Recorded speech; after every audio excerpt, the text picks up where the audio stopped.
Hello and welcome to my workshop.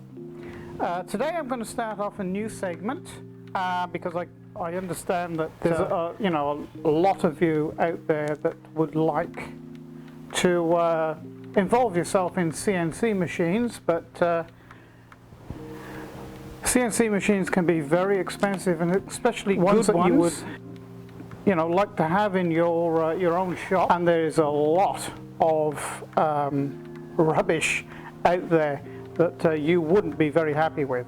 So I did touch on this subject about 2 years ago. I bought an Anit A8 and I've done the build and I've done several videos on it, and they were very successful, but I wasn't altogether happy with it. I found here in Australia, obviously it gets very hot, and the structure warped with temperature, and it was difficult to get an accurate print. So over the last 18 months or so, I've done a bit of searching, digging around, and I've come up with this company, which is Flashforge. Now they're a good all-rounder.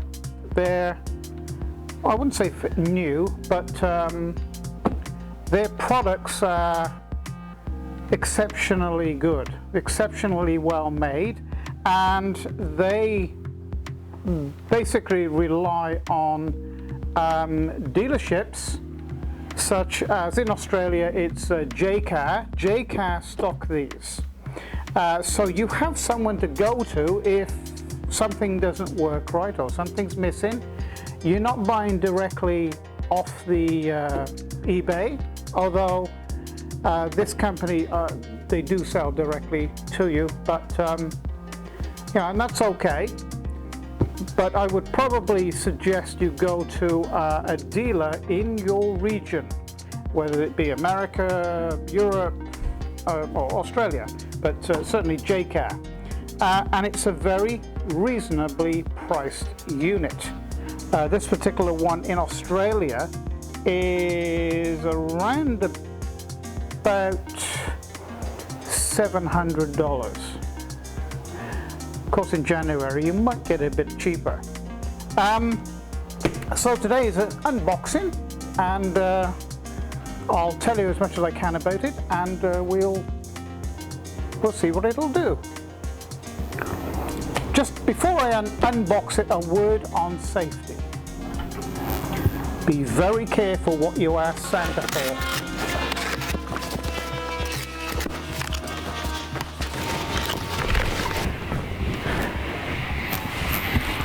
So first off, on opening the box, excuse the parrots, it's very well packaged.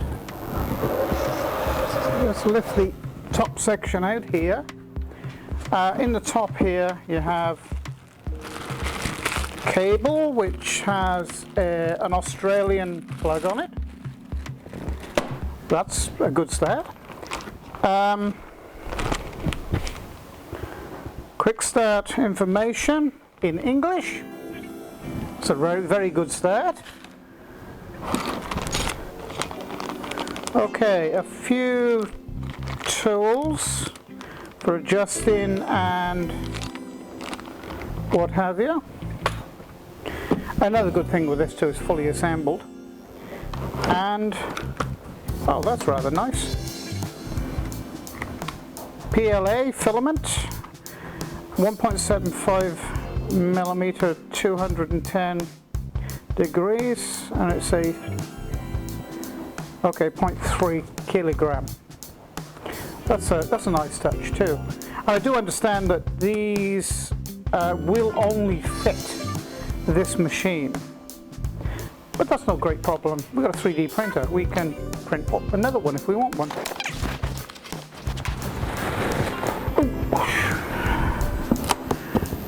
This is 13 kilograms, by the way. It's a 13 kilogram package, so this is about 10 kilos, I suppose. A little bit much for me to lift out over my head here. So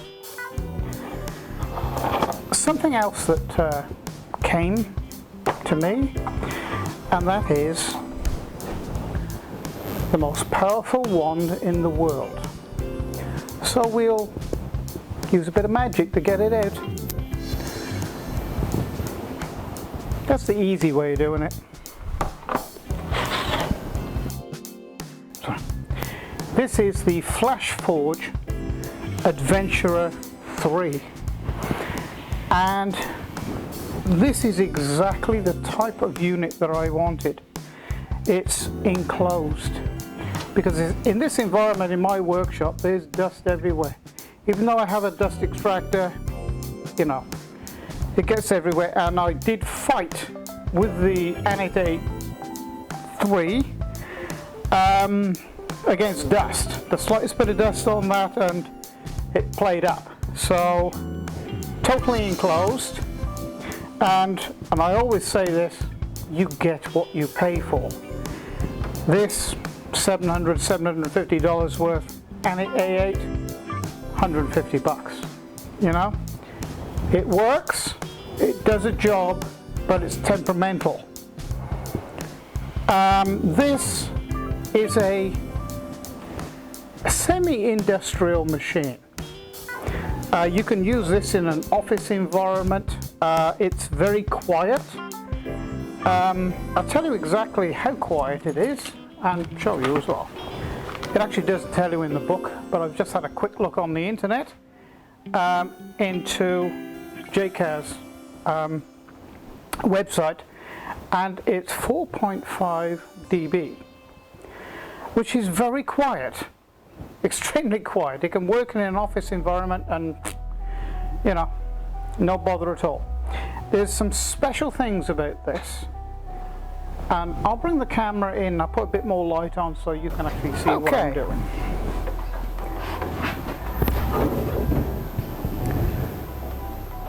Like I say, it's totally enclosed, so dust isn't going to be a problem, although, you know, it's nice to keep dust off it.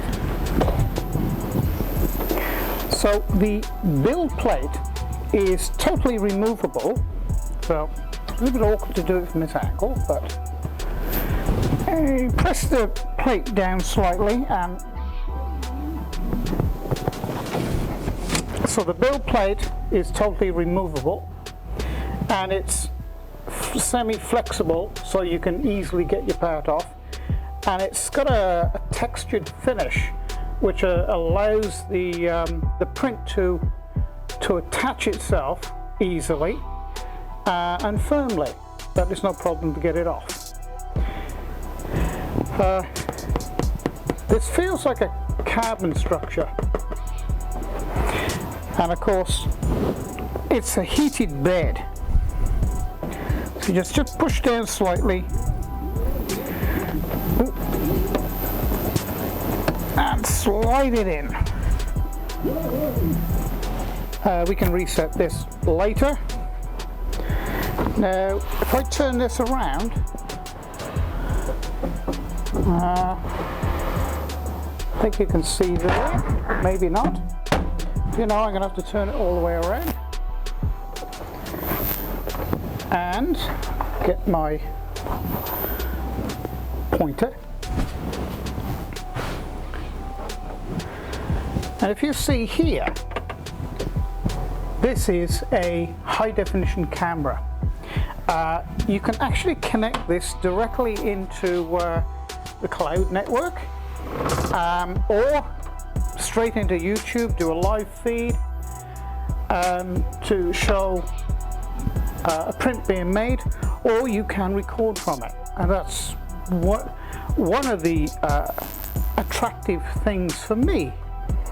The build area is 150 mil square by 150 mil high, and it's all automatic leveling, which is another big thing for me, because I used to get pretty fed up trying to level. It was very, very, you know, touchy on leveling.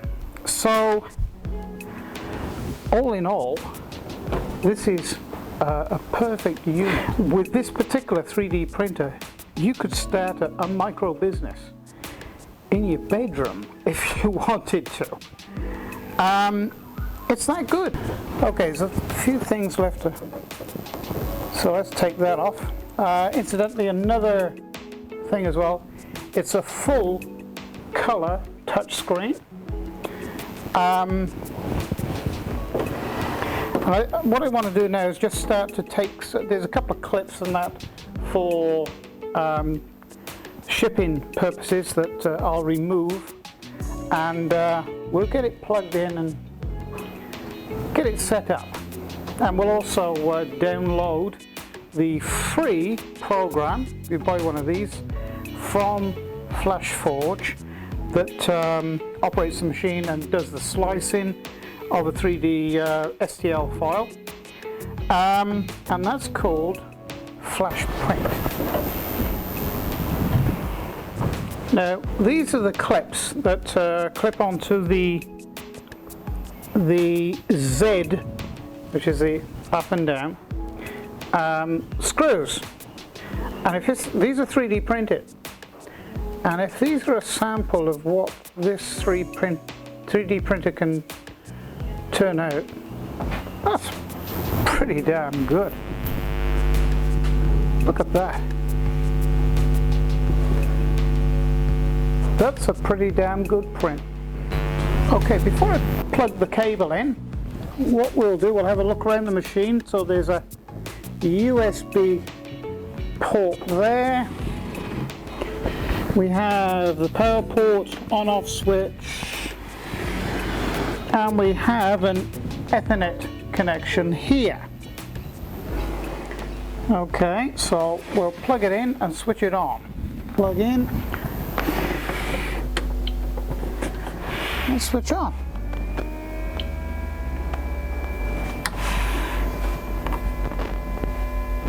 Up she comes.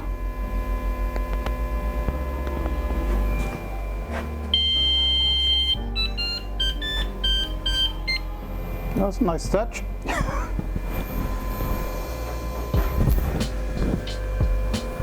Yeah, incidentally, the internal memory of this is 6.5 gigabyte, so it's got a huge memory. Build tools, filament. We probably better put the filament in first, I think. We have a door to open. It's easier if I come around here a bit. Now, from personal experience with these, I have found that cutting the end off that's looped around here, things go a lot smoother. Take a little bit of line off first and put it up into here.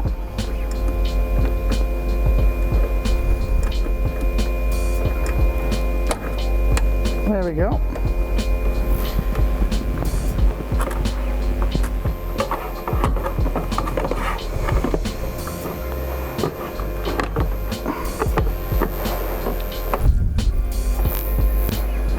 Okay. Just leave that rest there for a moment. I'm going to go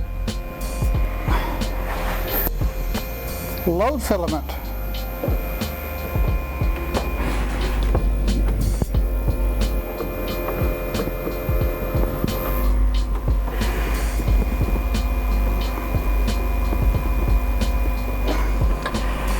You can see it's lifting the head up as well now, and it's heating. Okay, so it's preheated. That's okay. That's okay when the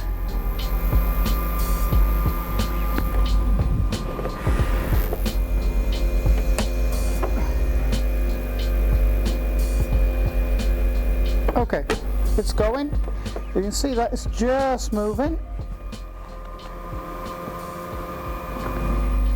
So what I'm going to do is I shouldn't have to, that should stay there actually. The door actually keeps that in. I'm going to wait now for the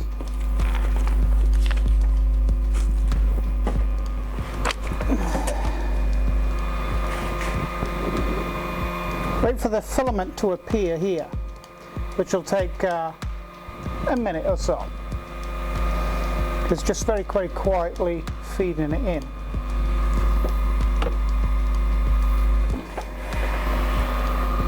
But here, actually, I've just picked the camera up just to show you that in real time. So you can see it being fed here through. So it takes a little while to actually go through, but it should appear inside, coming at the extruder very shortly. I'll zoom in a bit.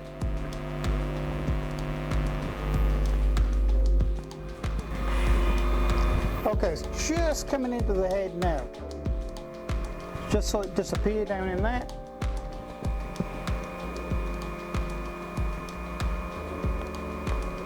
There it comes. Just a little bit of white, a little bit of red. So that was a little bit of grease that was in there. So you can see it coming out, and then press OK.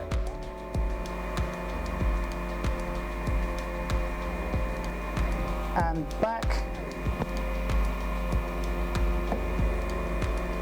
Loaded.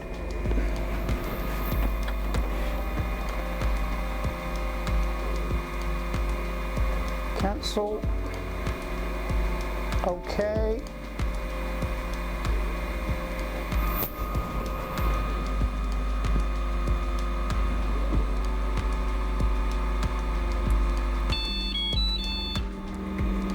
There we go.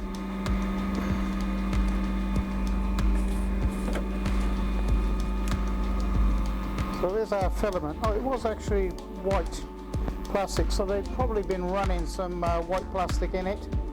And there's the change from white to red. Okay, so now we're into tools. We don't want to connect to the network. We don't have anything to do with preheating, settings, and home in. So now it's automatically home in.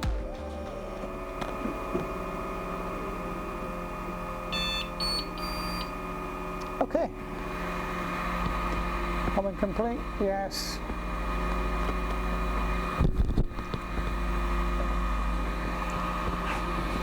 What else is on here? Next window, oh, light. Switch on, switch off. That's a nice little touch, having a light there. Camera? No, I don't want to switch the camera on yet. Move, so you can move X, Y direction, Z. That's okay, so we know we can move any direction we want there. Factory reset, no, we won't touch that. Buzzer, off or on? No, we'll have the buzzer on. Update, it's not connected to the internet, so you can directly connect this to the internet. So let's go back at calibration. Let's see what happens there. So I think we need to put something on there like that. Just takes it off the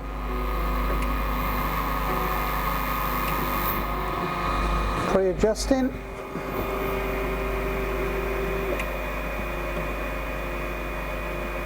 It should bring the printer head down now to pretty well near touching there.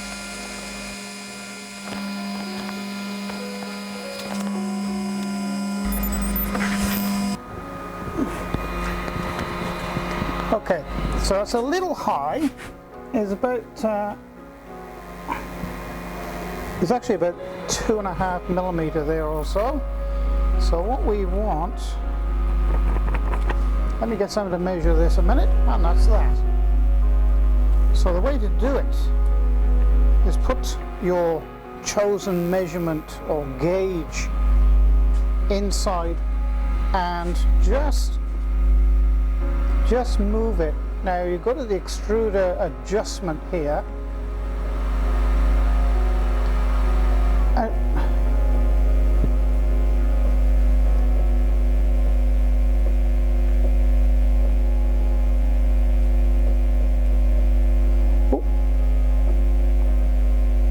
that's it there.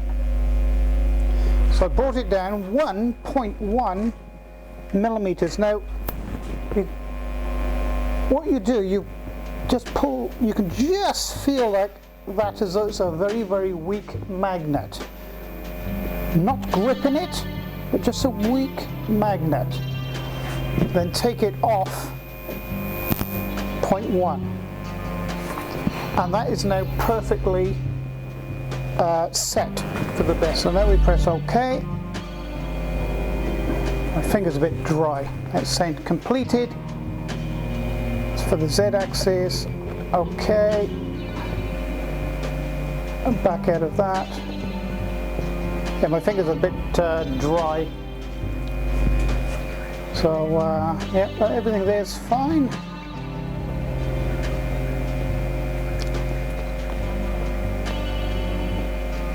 Okay. So now we're set to build something. But first, what we're going to do, actually I'm going to reset this. I'm going to put it back. Let's rehome it. So I'll show you that again.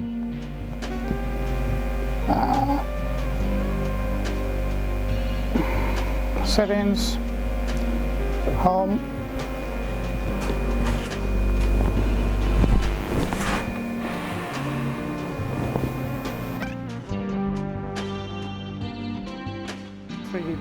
This is in the memory of the 3D printer, so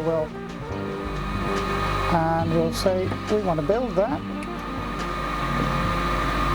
Just waiting for the bed to heat up, and also the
It's as smooth as silk.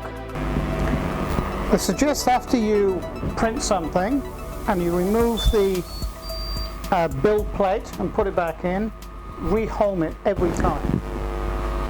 Okay, I hope that's been informative for you. And you know, that although it's a small item, it is absolutely perfect. Very, very nice reproduction. So, thank you for watching, and I hope you tune into my channel again. There's over 300 videos now on both my channels. I have two channels. I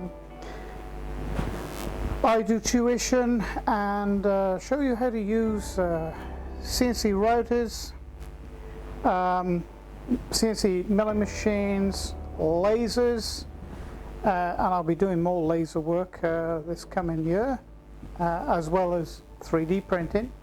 And like I was saying earlier, I've actually gone more into 3D printing because the CNC routers and mills, you know, they're very expensive, and